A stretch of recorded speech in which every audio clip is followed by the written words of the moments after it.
Hello friends, my name is RagePanda1, and today I want to have a little talk with you about GOAT games and how they're doing, and why they're doing how they're doing. And while I'm doing that, I'm just going to click through some stuff on the free-to-play account, maybe grind a couple of levels and see what we can get. First thing I'm going to do there, though, is buy a couple of these extra air slots, because you know what? I feel like I need them right now, so I'm going to get 3 extra slots. I don't like having companions going undone, if you know what I'm saying. And of course, we have a little bit of intimacy materials, and you know where that's going. I know you know where that's going. I'm going to break my mouse clicking this 200 times. There we go. He's up to rare, and we're going to go ahead and use a bouquet on him just to get our air slots full. To start off with, at the end of the video, I have some leaks for you, some information on the new clan. It's not all the information on the new clan, but it's enough to get excited. So why have things been weird at GOAT Games? Why isn't it exactly perfect, exactly how we want it, you know? Well, to some degree, I have known this for a while, that GOAT Games is just kind of a small team, and they did really good advertising for this game.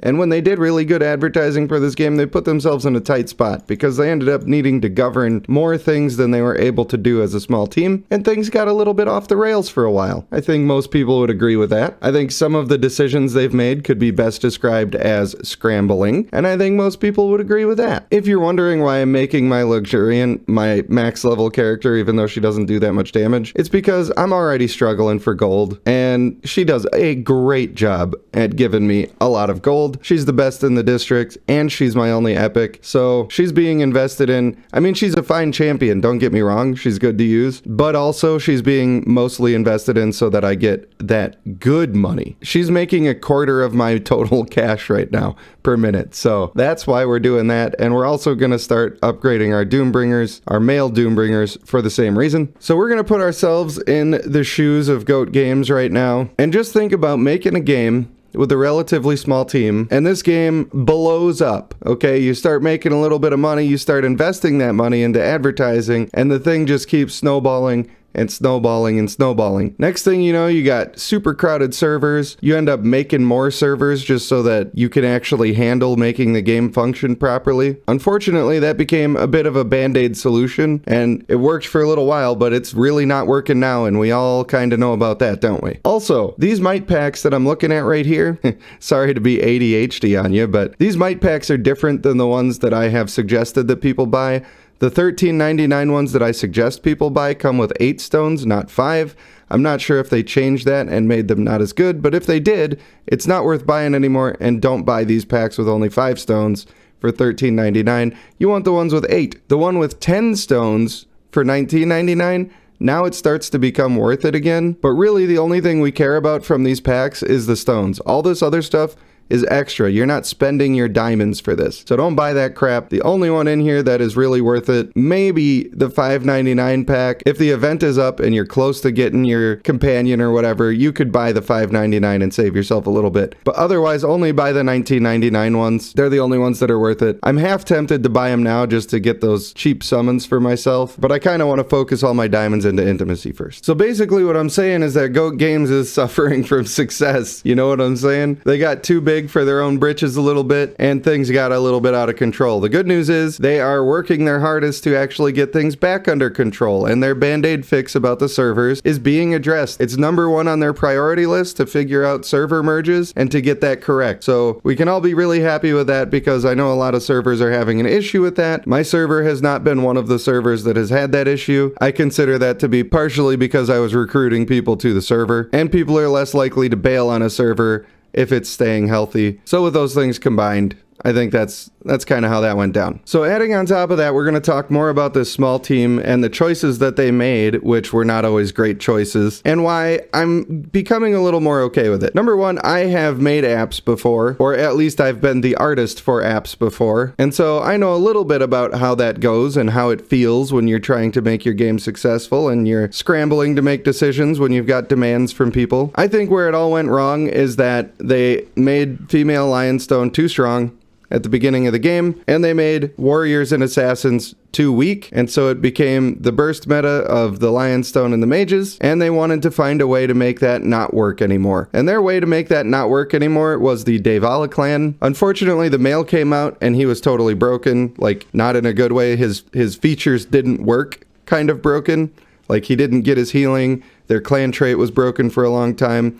Still not sure if his healing is working, and I'm still not sure that crit is working the way that it's supposed to work, because a lot of stuff changed on that when Devala came out, and there's no way for me to really do a good job of testing that without investing a ton of my own resources. So of course, we all know what happened when the Devala came out. The female Devala was way too strong, and still is way too strong, just completely head and shoulders above every other character in the game, and it kind of ruined things for a while.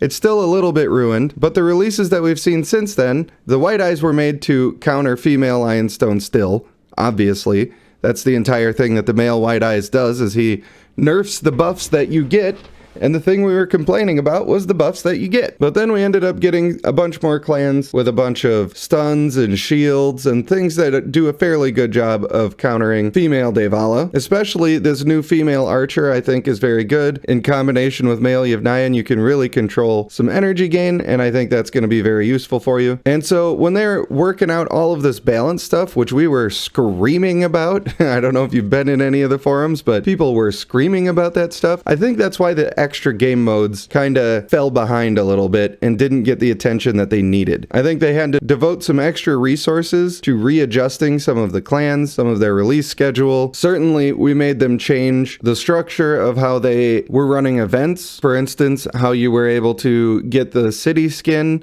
They changed it. They didn't fix it. In my opinion, they made it worse this time around, but I think they were trying to fix it. And now for a couple weeks or something like that, we have had a bit of silence, really, from the developers. And I was starting to think they just had enough of us and they didn't want to hear it. But it turns out, and I hope that I'm not getting in trouble for saying this because they didn't directly give me permission to say it. But you know what? Easier to ask for forgiveness than it is for permission. It turns out that most of the development team has been out with COVID. So the reason that as a creator, I haven't been hearing anything extra, we haven't been seeing a ton of news and patch notes. Speaking of patch notes, they've stopped tagging us in the patch notes, and I don't like that. I want to be tagged in the patch notes because I want to read that and I want to know when it's coming out right now so that I know. I don't want to have to keep checking back for that stuff. Anyway, the development team's been dealing with just a whole lot of stuff. Some of it is their fault. Some of it is us putting pressure on them. Some of it is suffering from success. And I'm a little bit less upset with them right now, knowing that, number one, it's been a small team this whole time because they've made, honestly, a pretty good game. There are issues with the game,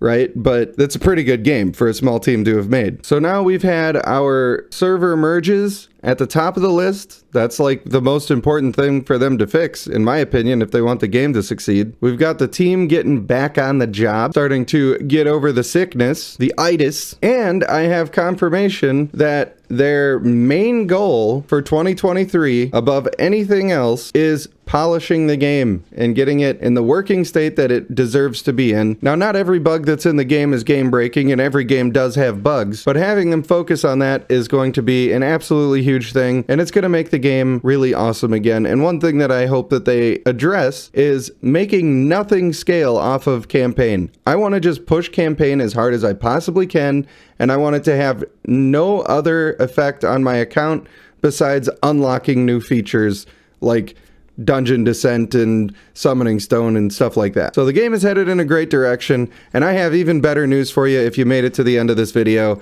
We got a new clan coming, baby, and it's the one I've been waiting for. It's the Naga, and they are absolutely beautiful. Look at these pictures. They are going to be warriors. Their release probably would have already happened, although with everybody having COVID and being a small team that's mostly out right now, that's why we haven't seen the Naga yet, but we should see them this month, and I have high hopes for the game and for that clan. You know I'm excited for the Naga. I'm really hoping that they finally give us warriors that are like really good. I'm not sure I want them to be the new female Devala or anything, but I want them to be really good. So if you have some friends that are feeling negative about the game, then spread this good word for them. It's all good things happening right now, all good things coming. And at this very moment, I'm feeling glad that I stuck with the game, even when it was in its darkest hours. And I hope more people continue to do that. So for now, I want to thank you for watching. I have been RagePanda1, and I will see you in the next one.